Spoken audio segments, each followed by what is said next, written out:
Students, we are doing Writing and City Life of Mesopotamia, Chapter 2 of History, Class 11th. Today we will discuss the development of writing in Mesopotamian civilization. All societies have languages in which certain spoken sounds convey certain meanings. This is verbal communication.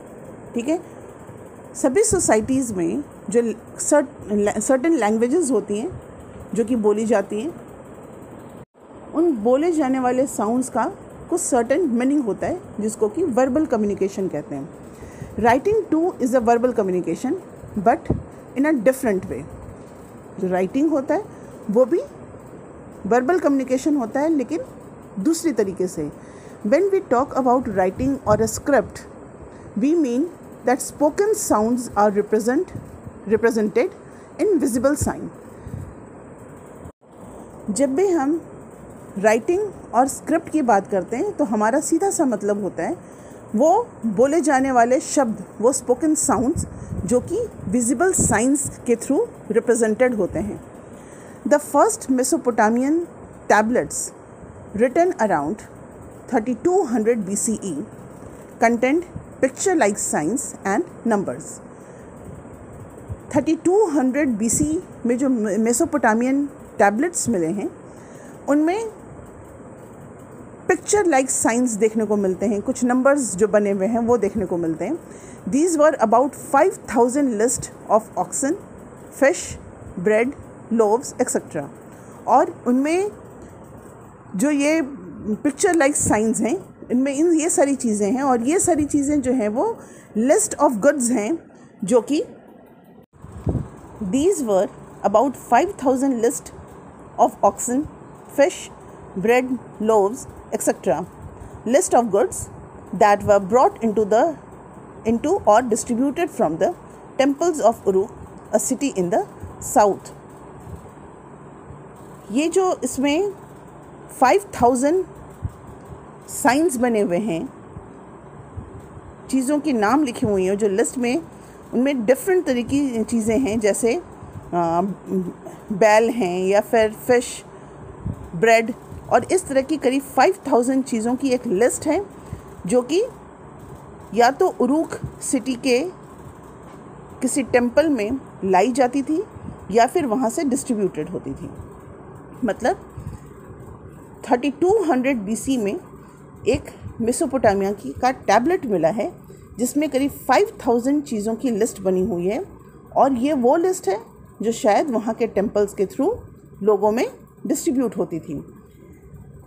Clearly writing began when society needed to keep records of transaction because in city life transaction occurred at different times and involve many people and a variety of goods.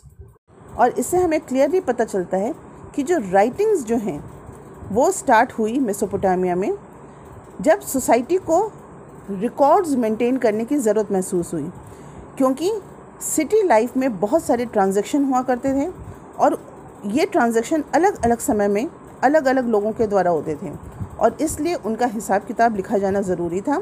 और इसी हिसाब किताब को लिखने की जो ज़रूरत है उसकी वजह से राइटिंग जो है वो स्टार्ट हुई. मेसोपोटामियंस road on tablet of clay. A scribe would wait clay and PAT it into a size he could hold comfortably in one hand. Mesopotamia में जो वो टैबलेट्स जिन पर चीज़ें लिखी जाती थी वो मिट्टी की बनी हुई होती थी और जो स्क्राइब था, जो उन पर लिखता था, जो लिखने वाले लोग होते थे, वो उस वेट क्ले से एक उस साइज़ का टैबलेट बनाते थे जिसको कि कंफर्टेबली वो एक हाथ में पकड़ सकें. He would carefully smoothen its surface with the sharp end of a red cut obliquely. He would press wedge sharp sign on the smoothened surface while it was still moist. और उसको वो बहुत ही स्मूथ करता था उसके surface को और किसी शार्प एंड वाली चीज़ से उस पर वो साइन बनाता था और वो साइन तब तक बना लेता था जब तक कि वो उसका सरफेस जो था वो गीला होता था. Once dried in the sun, the clay would harden and tablets would be almost as indestructible as pottery. एक बार जब वो सन के सामने वो जब सूख जाता था तो सूख जाने के बाद वो इतना हार्ड हो जाता था कि वो ऑलमोस्ट उसको डिस्ट्रॉय करना मुश्किल हो जाता था. When a written record of, say, the delivery of pieces of metal had ceased to be relevant, the tablet was thrown away. एक बार जब डिलीवरी हो जाती थी उस गुड की तो उसका जो रिटन रिकॉर्ड था वो जिस टैबलेट में लिखा होता था उसको फेंक दिया जाता था. Once the surface dried, sign could not be pressed onto a tablet, so each transaction, however minor, required a separate written tablet. इसमें बता रहे हैं कि एक बार जब सरफेस ड्राई हो जाता था तो उस पर दोबारा उस पर लिखा जाना बहुत मुश्किल होता था. इसलिए छोटा से छोटा ट्रांजैक्शन भी अगर हुआ हो तो उसके लिए अलग सेपरेट टैबलेट बनाने की ज़रूरत होती थी, क्योंकि एक ही टैबलेट में कई सारे ट्रांजैक्शन नहीं लिखे जा सकते थे, क्योंकि उनमें जो कुछ भी लिखा जाता था वो उसी दौरान लिखा जा सकता था जब तक कि वो गीले हों. This is why tablets occur by the hundreds at Mesopotamian sites, and it is because of this wealth of source that we know so much more about Mesopotamia than we do about contemporary India. और छोटे छोटे transactions के लिए अलग separate tablets होने की वजह से वहाँ पर मेसोपोटामिया के एक्सकवेशन में बहुत सारे ऐसे टैबलेट्स मिले हैं. मेसोपोटामिया की हिस्ट्री को जानने का एक बहुत बड़ा सोर्स है. बाय 2600 BC और so the letters became cuneiform and the language was Sumerian. ठीक है, 2600 BC में जो लेटर्स होते थे लैंग्वेज सुमेरियन लैंग्वेज था, और जो उनके जो लेटर्स जब उनको लिखा जाता था तो उनके लेटर्स जो थे वो क्यूनिफॉर्म मतलब कोनिकल शेप के होते थे. Writing was now use not only for keeping records but also for making dictionaries. और जो ये राइटिंग वर्क होता था वो सिर्फ रिकॉर्ड्स को ही, जो ट्रांजैक्शन के रिकॉर्ड्स को रखने के लिए नहीं होता था, इसका यूज़ जो है वो डिक्शनरीज को बनाने के लिए भी होता था, क्योंकि एक बार जिस तरह के साइन को यूज़ किया जा रहा है किसी ट्रांजैक्शन में तो उसको डिक्शनरी में लिख लेते थे, जिससे कि उसी साइन के थ्रू उस वर्ड को दोबारा लिखा जा सके. Giving legal validity to land transfer, narrating the deeds of kings and announcing the changes taking had made in the customary law of the land. और साथ ही साथ डिक्शनरी के साथ ही साथ और भी क्या चीज़ें लिखी जाती थी उसमें. अगर कोई लैंड ट्रांसफ़र को वैलिडिटी दिया जाना है तो वो उस पर लिखा जाता था. अगर राजा ने कोई ऐसे काम किए जिनको नरेट किया जाना है तो वो उसको लिखा जाने के लिए इन साइंस को, कोनिकल साइंस को यूज़ किया जाता था. और अगर राजा ने कस्टमरी लॉ में किसी भी तरह के कोई चेंजेस किए हैं तो उसके अनाउंसमेंट के लिए भी चीज़ों को लिखा जाता था. Sumerian, the earliest known language of Mesopotamia, was gradually replaced after 2400 BC by Akkadian language. जैसा कि हमने पहले पढ़ा, सुमेरियन लैंग्वेज जो था वो धीरे धीरे अक्कडियन लैंग्वेज के थ्रू रिप्लेस हो गया. जब अक्कड़ जो थे उन्होंने अपना रेन स्टैब्लिश किया तो सुमेरियन लैंग्वेज भी जो है वो रिप्लेस हो गया अक्कडियन लैंग्वेज के थ्रू. बट जो यूनिफॉर्म राइटिंग सिस्टम था वो अभी भी कंटिन्यू हो रहा था. We will discuss the system of writing. Writing का जो सिस्टम था वो अब हम डिस्कस करेंगे. The sound that a uniform sign represented was not a single consonant or vowel, but syllables. Thus, the sign that a Mesopotamian scribe had to learn ran into hundreds। इसमें ही बता रहे हैं कि जो साउंड था जिसको कि यूनिफॉर्म साइंस के थ्रू रिप्रेजेंट किया जाता था, वो कोई सिंगल कॉन्सोनेंट या वोवेल नहीं होता था। जैसे इंग्लिश में हम ए बी या एम एन ये लिखते हैं, उस तरह से कोई सिंगल कॉन्सोनेंट या वोवेल नहीं होता था, बल्कि वो किसी वर्ड को रिप्रेजेंट करने के लिए उस साइन को यूज़ किया जाता था। मतलब उस साइन के थ्रू किसी वर्ड को रिप्रेजेंट किया जाता था, वो किसी सिंगल कॉन्सोनेंट या वोवेल को रिप्रेजेंट नहीं करता था। और इस तरह से मेसोपोटामियन स्क्राइब्स जो थे उनको बहुत सारे साइंस जो है उनको लर्न करना होता था, लगभग सैकड़ों साइंस को लर्न करना पड़ता था। And he had to be able to handle a wet tablet and get it written before it dried. और साथ ही साथ इतने सारे साइंस को याद रखने के साथ ही साथ उनको उस टैबलेट के गीले रहते हुए ही फटाफट उसमें वो सारी चीज़ों को लिखना भी होता था, क्योंकि सूखने के बाद उस पर लिखा जाना पॉसिबल नहीं था। So writing was a skilled craft but more important, it was an enormous intellectual achievement conveying in visual form the system of sounds of a particular language. और क्योंकि इसको फटाफट लिखना होता था टैबलेट के सूखने के पहले, इसलिए राइटिंग का जो वर्क था ये अपने आप में बहुत स्किल्ड क्राफ्ट था और बहुत इम्पॉर्टेंट था। जो स्किल्ड लोग होते थे वही उसको लिखने का काम किया करते थे। Now we will discuss about literacy in Mesopotamia. Very few Mesopotamians could read and write. Not only were there hundreds of signs to learn, many of these were complex। इसमें ये बता रहे हैं कि मेसोपोटामिया के जो लोग थे उनमें बहुत कम लोग ही लिखना पढ़ना जानते थे। वो इसलिए नहीं कि उसमें हंड्रेड्स ऑफ साइंस जो हैं उनको लर्न करना होगा, बट इसलिए कि ये बहुत ही ज़्यादा कॉम्प्लेक्स सिस्टम था। If a king could read, he made sure that this was recorded in one of his boastful inscription. और अगर कोई किंग पढ़ना लिखना जानता था या चाहता था पढ़ना लिखना, तो वो ये चाहता था कि उसकी जो भी इंस्क्रिप्शंस हैं, उस इंस्क्रिप्शंस में वो सारी चीज़ें, उसकी जो खूबियाँ हैं उनको भी उसमें लिखा जाए। For the most part however writing reflected the mode of speaking. और मेसोपोटामिया में जो राइटिंग्स मिली हैं उसका जो सबसे इम्पॉर्टेंट पार्ट है कि वो राइटिंग जो है वो रिफ्लेक्ट करती है मोड ऑफ स्पीकिंग। जिस तरह से बोला जाता था उसको उसी तरह से लिखने की कोशिश की गई है। A letter from an official would have to be read out to king, so it would begin, to my lord A, thus says your servant B, I have carried out the work assign to me. इसमें बता रहे हैं कि अगर कोई letter किसी official के through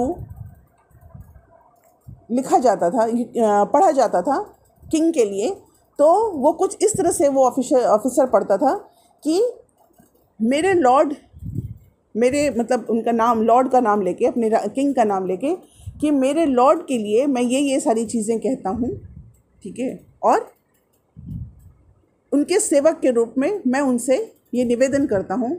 और लास्ट में ये लिखा जाता था कि I have carried out the work assign to me, जो मुझे कार्य दिया गया था उसको मैंने पूर्ण किया। जो चीज़ें बोली जाती थी उसको बोलने के अकॉर्डिंग ही लिखा जाता था। इसका एक और एग्जाम्पल है अ लॉन्ग मिथिकल पोएम, जो कि सृष्टि के बारे में, सृष्टि के अंत के बारे में सृष्टि के बारे में बताया गया है। और उसका एंड इस प्रकार से किया गया है कि let this versus be held in remembrance and let the Elder teach them, let the wise one and the scholar discuss them, let the father repeat them to his son and let the ears of the herdsman be open to them। मतलब उसमें जो सृष्टि के बारे में जो एक poem लिखी हुई है, उस पोएम को लास्ट में एंड इस तरह से किया गया चाहिए। और बड़ों को चाहिए कि वो छोटों को ये टीच करें, जो वाइज हैं जो स्कॉलर्स हैं वो इसको डिस्कस करें, एक फादर जो है वो अपने सन के सामने इसको रिपीट करे, और साथ ही जो हर्ड्समैन हैं उनके भी कान खुले होने चाहिए, उनको भी ये चाहिए कि वो इस चीज़ को सुने। तो इस तरह से जो चीज़ें लिखी जाती थी वो जिस तरह से बोली जाती हैं उसी के अकॉर्डिंग उसी तरीके से उसको लिखा भी जाता था। Now we will discuss the uses of writing. The connection between city life, trade and writing is brought out in a long Sumerian epic poem about Enmerkar, one of the earliest ruler of Uruk. The Mesopotamian tradition, Uruk was the city par excellence, often known simply as the city. Mesopotamia में city life, trade और writing के बीच में जो connection था वो connection बताया गया है एक सुमेरियन एपिक के थ्रू, जो कि वहाँ के किंग एनमार्कर के बारे में है। और वो एनमार्कर जो था वो रूलर था उरुक सिटी का। इन मेसोपोटामियन ट्रेडिशन उरुक जो था वो एक ऐसी सिटी थी जो कि बहुत ही सुंदर थी, और उस सिटी को एक सिंपल से मतलब हमेशा जब भी उसका जिक्र किया गया है तो उसको द सिटी के रूप में ही उसका जिक्र किया गया है। Enmerkar is associated with the organization of the first trade of Sumer. In the early days, the epic says trade was not known. Enmerkar wanted lapis lazuli and precious metal for the beautification of city temple, and sent his messenger out to get them from the chief of a very distant land called अरट्टा। ठीक है, तो जो एनमर्कर जो है वो जो first trade हुआ था उससे उसको एसोसिएट करते हैं, उस ऑर्गेनाइजेशन से एनमर्कर जो किंग था उसको एसोसिएट किया जाता है, और ये माना जाता है कि एनमर्कर जो था शायद उसी ने ट्रेड जो था वो स्टार्ट किया था। अर्ली डेज़ में एक एपिक में ये बताया गया है कि ट्रेड जो है जिसके बारे में सब लोग नहीं जानते थे, और एनमर्कर चाहता था कि वो लेपिस लेजुली और प्रीशियस मेटल्स को वो दूसरी कंट्रीज से, दूसरे जगह से अब मंगवाए, ताकि वो अपनी सिटी का जो टेम्पल था उसका ब्यूटिफिकेशन कर सके। और इसके लिए उसने एक मैसेंजर को एक डिस्टेंट प्लेस अरट्टा में भेजा, वहाँ के चीफ से इन सारी चीज़ों को लाने के लिए। The messenger heeded the word of the king. By night he went just by the stars, by day he would go by heaven's sun divine. King के कहने पर वो मैसेंजर जो था वो अरट्टा की तरफ गया, और रात में वो मैसेंजर जो था वो चांद और तारों के हेल्प से वो चलता जाता था, और जब दिन निकल आता था तो वो रोशनी, सूर्य की रोशनी में वो अपनी जर्नी आगे रखता था। He had to go up into mountains ranges and had to come down out of the mountain ranges.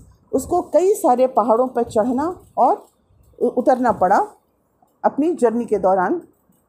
जब वो पहाड़ों पर के ऊपर था, the people of Susa below the mountains saluted him like a tiny mice. ठीक है, तो ये इसका जिक्र आता है कि जब वो पहाड़ों पर चढ़कर उसको क्रॉस कर रहा था तो नीचे जो सूसा एक सिटी थी वहाँ के लोगों ने उसको एक छोटा चूहा, क्योंकि वो बहुत साइज़ में छोटा दिख रहा था पहाड़ के ऊपर, तो उसको एक छोटे चूहे के रूप में देखकर उसको सल्यूट किया। 5 mountain ranges and 6 mountain ranges, 7 mountain ranges he cross. इस तरह से वो 5, 6, 7 माउंटेन रेंजेस को क्रॉस करके आगे बढ़ता रहा। The messenger could not get the chief of Aratta to part with lapis lazuli और सिल्वर, लेकिन वो जो मैसेंजर था वो अरट्टा के चीफ से इस तरह के सिल्वर और लेपिस लेजुली जो था उसको वो लाने में असफल रहा, and he had to make the long journey back and forth, और इसके लिए उसको बार बार ये लॉन्ग जर्नी जो वो करनी पड़ी, बार बार again and again, carrying threats and promises from the king of Uruk. और इसके लिए वो हर बार जब भी वो जाता था तो कई बार वो धमकियां देकर आता था, कई बार वो कुछ उरुक के किंग की तरफ से कुछ प्रॉमिस करके आता था. Ultimately the messenger grew weary of mouth. He got all the messages mixed up. और उसको इतनी बार आना जाना पड़ा कि वो जो मैसेंजर था उसका दिमाग चकरा गया और वो सारी चीज़ें जो थी उसकी मिक्स हो गई. तो ये माना जाता है कि फिर एनमर्कर ने एक क्ले टैबलेट फॉर्म किया अपने हाथों से और उसमें उसने उन सारी चीज़ों को लिखा. ठीक है, तो इसमें यह है कि then Enmerkar formed a clay tablet in his hand and he wrote the words down. In those days there had been no writing down और रोट ऑन क्ले. तो फर्स्ट टाइम एनमर्कर ने लिखा, क्योंकि उसके पहले इस तरह की कोई भी चीज़ें लिखी नहीं जाती थी या कोई भी इस तरह का जो क्ले पे वर्ड्स जो थे वो लिखे नहीं जाते थे. Given the written tablet the ruler of Aratta examined the clay. The spoken words were nails. His face was frowning. He kept looking at the tablet. और ये कहा जाता है कि जब अरेटा के चीफ को वो टैबलेट जिसमें कि किंग ऑफ अरुक ने लिखा था, एनमर्कर ने लिखा था, उसको दिया गया, तो उसने अरेटा ने पहले उसको देखा और उसने बहुत अपनी थ्योरियाँ चढ़ाकर उसको देखा. ठीक है, और वो लगातार उसको उस टैबलेट को देखता रहा. This should not be taken as the literal truth. इसको हम बहुत लिटरल ट्रुथ के रूप में भी नहीं ले सकते, but it can be inferred that in Mesopotamian understanding it was kingship that organise trade and writing.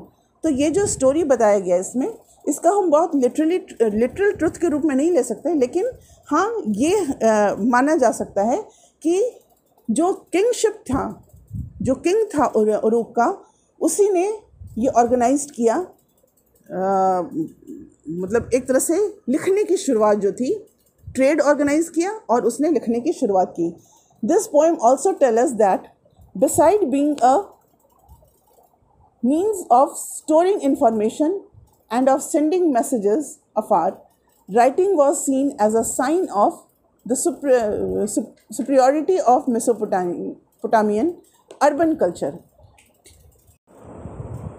तो एपिक के उस पोएम से हमें ये पता चलता है कि ये जो राइटिंग वर्क था वो इंफॉर्मेशन स्टोर करने का तो एक ज़रिया था ही, मैसेज भेजने का, दूर दराज इलाकों में मैसेज भेजने का भी एक साधन था. और कहीं ना कहीं ये जो राइटिंग है वो मेसोपोटामियन अर्बन कल्चर की सुपीरियरिटी को भी इस्टेब्लिश करता है. Now we will discuss urbanisation in southern Mesopotamia, temples and kings. Southern Mesopotamia में जो अर्बनाइजेशन हुआ था उसके बारे में भी हम पढ़ेंगे और टेम्पल्स और किंग्स के बारे में. From 5000 BC, settlements had begun to develop in southern Mesopotamia. The earliest city emerged from some of these settlements. These were of various kinds. Those that gradually developed around temples, those that developed as centers of trade and imperial cities. It is cities of the first two kinds that will be discussed here.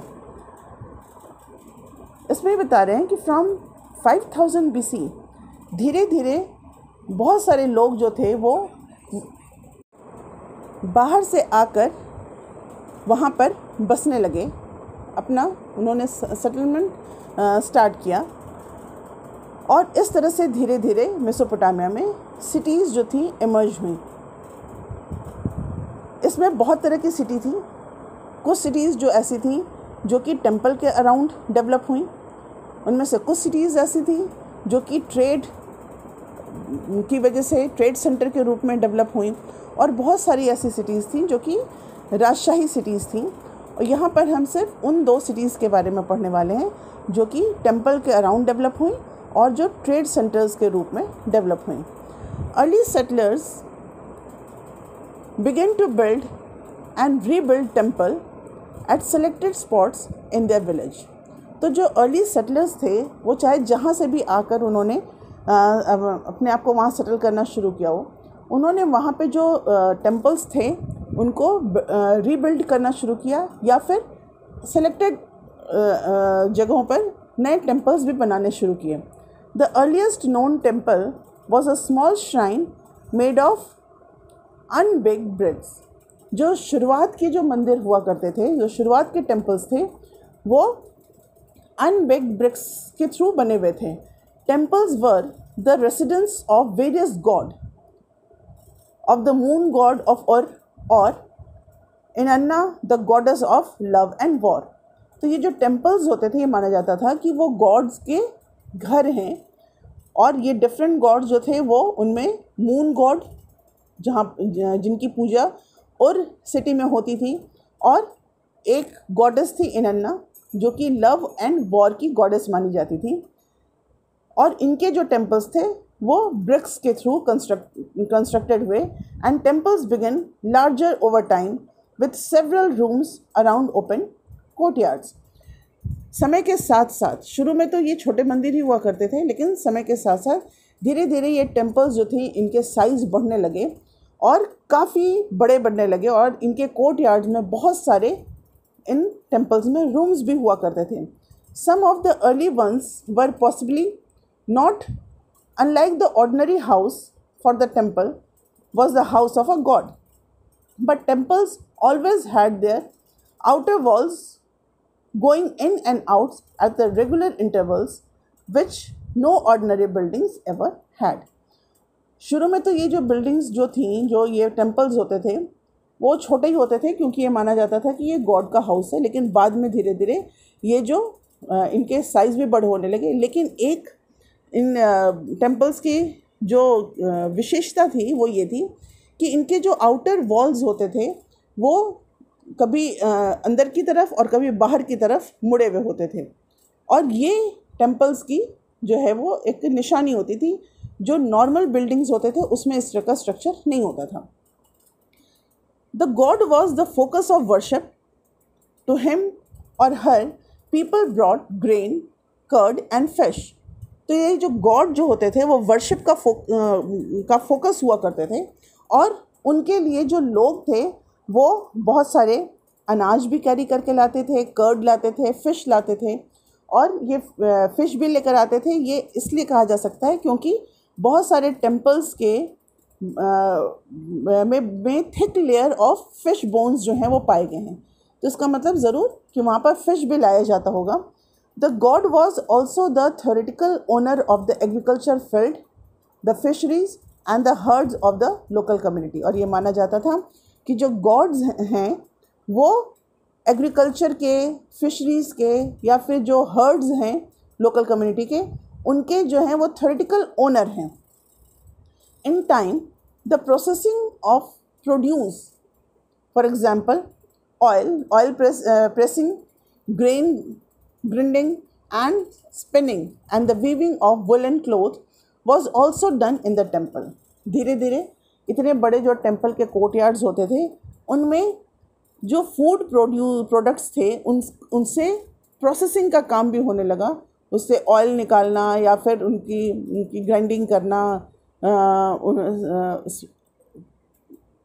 Cloth making के लिए weaving करना, spinning करना, ये सब भी जो है वो टेम्पल के में किया जाने लगा। Organizers of production at a level above, the household, employer of merchants, and keeper of written records of distribution and allotments of grain, plug, animals, bread, beer, fish, etc. The temple gradually developed its activities and became the main urban institution। House hold से ऊपर के जो लोग होते थे वो organisers होते थे। ये मर्चेंट्स के जो एम्प्लॉयर और जो लोग रिटर्न रिकॉर्ड रखते थे, या फिर जो ग्रेन्स के डिस्ट्रीब्यूशन एंड अलॉटमेंट का काम करते थे, ग्रेन, प्लग और एनिमल्स आदि के डिस्ट्रीब्यूशन और अलॉटमेंट का काम करते थे। इस तरह से टेम्पल्स जो था वो धीरे धीरे कई सारी वहाँ पर एक्टिविटीज़ होने लगी, और एक तरह से वो अर्बन इंस्टीट्यूशन बन गया, टेम्पल का जो एरिया था वो अर्बन इंस्टीट्यूशन बन गया. But there was also another factor on the scene. लेकिन साथ ही साथ जो ये अर्बन एरियाज़ बने उसमें दूसरे फैक्टर्स भी थे. In spite of natural fertility agriculture was subject to hazards. हालांकि जो मेसोपोटामिया का जो एरिया था वहाँ पे नेचुरल फर्टिलिटी सॉइल में बहुत ज़्यादा थी. उसके बाद भी कई बार जो एग्रीकल्चर था वो बहुत कई बार हजार्डस हो जाता था. ठीक है, वो काफ़ी संकट में घिर जाता था. The natural outlet channels of the Euphrates would have too much water one year and flood the crops and sometimes they would change course all together. Euphrates river के चैनल में कई बार तो इतना ज़्यादा पानी हो जाता था कि उसमें फ्लड की सिचुएशन हो जाती थी और फसलें जो हैं वो डूब जाती थी. और कई बार ये चैनल्स जो हैं वो अपना रास्ता बदल लेती थी और जो क्रॉप थे वो सूख जाते थे. As the archaeological record shows villages were periodically relocated in Mesopotamian history. Archaeological records जो हैं वो ये बताते हैं कि मेसोपोटामिया की हिस्ट्री में जो विलेजेस हैं वो पीरियडिकली रीलोकेटेड होते थे. टाइम टू टाइम उनकी जगह जो है वो बदल दिए जाते थे. There were man made problems as well. Man made problems भी हुआ करता था. Those who lived on the upper stream upstream stretches of a canal could divert so much water into their field. Agriculture में कई बार जो man made problems भी हुआ करती थी.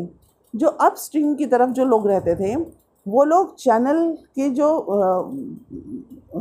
वाटर था उसको अपनी तरफ डाइवर्ट कर लेते थे, जिससे डाउन स्ट्रीम में रहने वाले जो लोग हैं उन तक जो वाटर है वो नहीं पहुंच पाता था. ठीक है, so we have seen those who live on the upstream stretches of a channel could divert so much water into their field that villages downstream were left without water, or they could neglect to clean out the silt from their stretches of the channel, blocking the flow of water further down.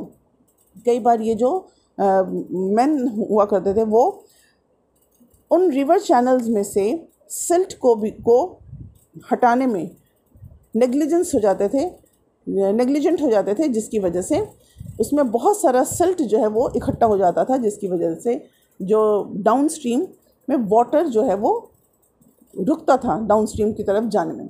So the early Mesopotamian country side saw repeated conflict over land and water. और इसलिए Mesopotamia में country side के लोगों में repeated conflict देखने को मिलता है लैंड और वाटर के चलते. When there was continuous warfare in a region, those chiefs who had been successful in war could oblige their followers by distributing the loot. जब ये continuous warfare region wise होता था तो जो चीफ सक्सेसफुल हो जाते थे वॉर में वो अपने फॉलोअर्स में लूट की जितनी भी चीज़ें होती थी उसको डिस्ट्रीब्यूट कर देते थे उन लोगों को ऑब्लाइज करने के लिए, and could take prisoners from the defeated groups to employ as their guard और सर्वेंट. और जो वॉर में जो हार जाते थे उनको प्रिजनर बनाकर वो ले आते थे अपने यहाँ अपने गार्ड या सर्वेंट के रूप में काम करने के लिए. So they could increase their influence and clout. और इस तरह से वो अपना लोगों में अपना इन्फ्लुएंस भी बढ़ाते थे और अपने अनुयायी लोगों को भी अपने फॉलोअर्स को के नंबर्स को भी बढ़ाते थे. Such war leaders however would be here today and gone tomorrow. लेकिन ये जो विजेता जो होते थे, जो वॉर को जीतने वाले लोग होते थे, ये लीडर हमेशा एक जगह पे नहीं रुकते थे. ये कई बार एक जगह पे होते थे और फिर अगले दिन हो सकता है कहीं दूसरी जगह चले जाते हों. Until a time came when such leadership came to increase the well-being of community with the creation of new institution और practices. लेकिन बाद ये जो लीडर्स थे अब वो एक जगह पर उन्होंने रुकना शुरू कर दिया और लोगों के वेल बीइंग के लिए, अपनी कम्युनिटी के वेल बीइंग के लिए काम करना शुरू किया और बहुत सारे नए इंस्टीट्यूशंस जो हैं उनका क्रिएशन इन्होंने किया. In time victorious chiefs began to offer precious booty to the god and thus beauty the community's temple. और ये जो विक्टोरियस चीफ होते थे, जो विजेता चीफ होते थे, वो टेम्पल्स में अपनी बहुत सारी जो चीज़ें थीं उनका दान करते थे और इस तरह से जो कम्युनिटी के टेम्पल्स थे उनके ब्यूटिफिकेशन में हेल्प करते थे. They would send men out to fetch fine stones and metal for the benefit of the god and community and organize the distribution of temple wealth in an efficient way by accounting for things that came in and went out. और ये लोग क्या करते थे, अपने ये जो leaders होते थे, ये जो विजेता किंग्स होते थे, ये अपने यहाँ के लोगों को दूसरे एरियाज़ में स्टोन्स और मेटल्स को लाने के लिए भेजते थे और उन स्टोन्स और मेटल्स के थ्रू ये अपने टेम्पल्स को सजाने का काम करते थे और अपनी कम्युनिटी को ऑर्गेनाइज करते थे और उसके वेल बीइंग के लिए काम किया करते थे. As the poem about Enmerkar shows, this gave the king high status and the authority to command the community. ठीक है, जैसे कि एनमर्कर वाली जो पोएम थी उसमें हमने देखा कि ऐसा करने से किंग जो है उसको एक हाई स्टेटस मिलता था, एक हाई अथॉरिटी मिलती थी जिससे कि वो अपनी कम्युनिटी को कमांड कर सकता था. We can imagine a mutually reinforcing cycle of development in which leaders encourage the settlements of villagers close to themselves. ठीक है, फिर इसके बाद हम एक ऐसी स्थिति की भी कल्पना करते हैं जिसमें कि जो ये डेवलपमेंट के साइकिल में जो लीडर्स थे, इन लोगों ने विलेजेस को इनकरेज करना शुरू किया कि वो उनके आसपास आकर सेटल होना शुरू करें, जिससे कि to be able to rapidly get an army together, जिससे कि अगर कभी उनको ज़रूरत पड़े तो उनको तुरंत आर्मी जो है वो रिक्वायर्ड आर्मी उनसे मिल जाए. Besides people were be safe living in close proximity to one another. और साथ ही साथ लोग अगर एक दूसरे के ज़्यादा करीब रहेंगे तो इससे उनके अंदर भी वो भी जो है वो सेफली रह सकेंगे. इसलिए जो लीडर्स हैं उन लोगों ने इनकरेज करना शुरू किया है सेटलर्स को कि वो एक दूसरे के करीब और किंग के करीब जो है वो सेटल होना शुरू करें. At Uruk, one of the earliest temple town, we find depictions of armed heroes and their victims, and careful archaeological surveys have shown that around 300 BCE, when Uruk grew to the enormous extent of 250 hectares, twice as large as Mohenjo-daro would be in later centuries, dozens of small villages were deserted. हम ये देखते हैं कि जब ये heroes जो थे, इन्होंने ये उरुक सिटी जो थी वो बहुत ज़्यादा एक्सटेंड हुई, करीब 250 हेक्टेयर्स में फैल गई और इंडिया का जो वो मोहनजोदाड़ो का जो एरिया था उसकी ये दुगने एरिया में फैली हुई थी. और इसके लिए बहुत सारे विलेजेस जो हैं उनको खाली कराना पड़ा, उनको डेजर्ट करना पड़ा, जिससे कि उसको उरुक के एरियाज़ में शामिल किया जा सके.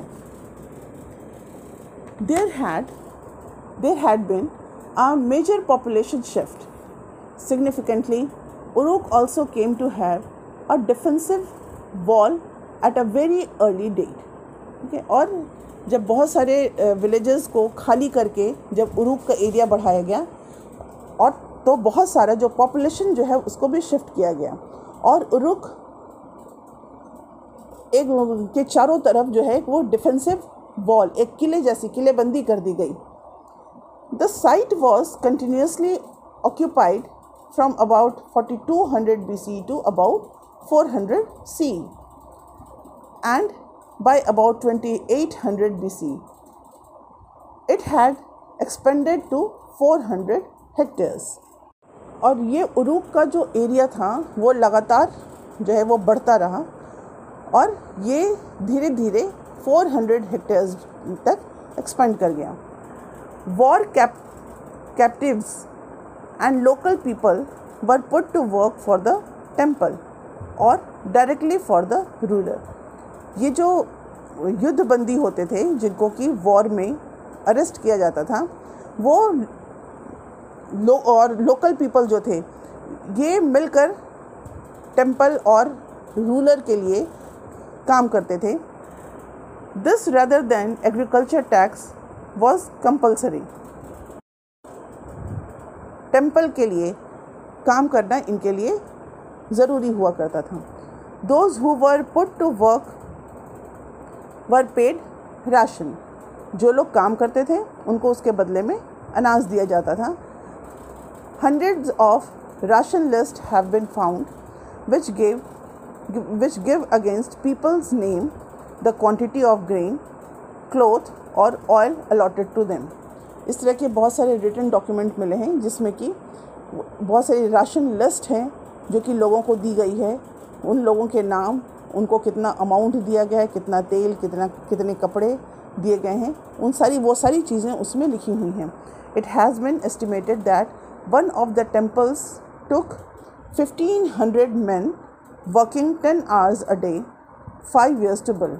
और साथ ही हमें एक ये भी मिला है रिटन रिकॉर्ड कि एक टेम्पल जिसको बनाने 1500 लोगों ने मिलकर बनाया और 10 घंटे लगातार काम करके बनाया और उसको बनने में करीब 5 साल लग गए। With rulers commanding people to fetch stones or metals ores to come and make bricks or lay and brick for a temple।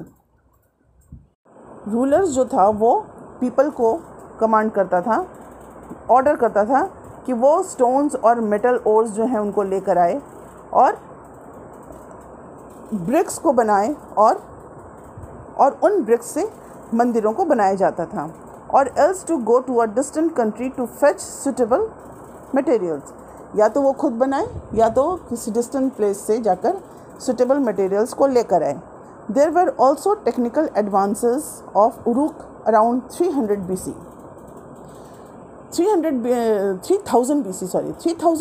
BC में जो उरूक का जो एरिया था उसमें बहुत सारे टेक्निकल एडवांसमेंट भी हुए। Bronze tools came into use for the various craft. बहुत सारे क्राफ्ट के लिए ब्रॉन्ज टूल्स का इस्तेमाल होने लगा। Architects learn to construct brick columns. ठीक है, जो आर्किटेक्ट्स थे वो ब्रिक से जो कॉलम बनाना उन्होंने सीख लिया था, क्योंकि वहाँ पर there being no suitable wood to bear the weight of the roof of large hall. वहाँ पर कोई इस तरह का मटेरियल नहीं था, सुटेबल वुड भी नहीं मिलता था जो कि बिल्डिंग के पूरे वेट को सह सके, और इसलिए ब्रिक से ही वो कॉलम जो है वो बनाते थे। Hundreds of people were put to work at making and baking clay ones that could be pushed into temple walls. बहुत सारे लोगों को क्ले के जो कोन्स हैं वो बनाने में लगाया जाता था, और एक बार जब वो बन जाता था और उसको बेक कर लिया जाता था और उसको डिफरेंट कलर में पेंट कर लिया जाता था और उसके बाद उसको टेम्पल के वॉल्स के ऊपर लगाया जाता था, और इस तरह से कलरफुल एक मोज़ैक की पेंटिंग उसमें होती थी और उससे अपनी बिल्डिंग को डिफरेंट कलर्स में बनाया जाता था। In sculpture there were superb achievement not in easily available clay but in imported stone. जो बहुत सारे सुंदर सुंदर स्कल्पचर्स भी बनते थे और वो भी इम्पोर्टेड स्टोन्स पर बनाए जाते थे। And then there was a technological landmark that we can say is appropriate to an urban economy. और इस तरह से जो टेक्नोलॉजिकल डेवलपमेंट हुआ वो भी अपने आप में एक अप्रोप्रिएट लैंडमार्क था, जिसको कि हम कह सकते थे कि ये जो अर्बन इकोनॉमी को पोर्ट्रे करता था। The potter's wheel, in the long run the wheel enables a potter's workshop to mass produce dozens of similar pots at a time. और जो ये पॉटर्स व्हील है उस पर बर्तन बनते थे और बाद में इस जो पॉटर्स व्हील है उसके थ्रू मास प्रोडक्शन होने लगा और एक ही तरीके के जो दर्जनों बर्तन एक जैसे बर्तन जो हैं वो बनाए जाने लगे। और इस तरह से हम देखते हैं कि अर्बनाइजेशन जो है वो मेसोपोटामिया के में किस तरह से आया।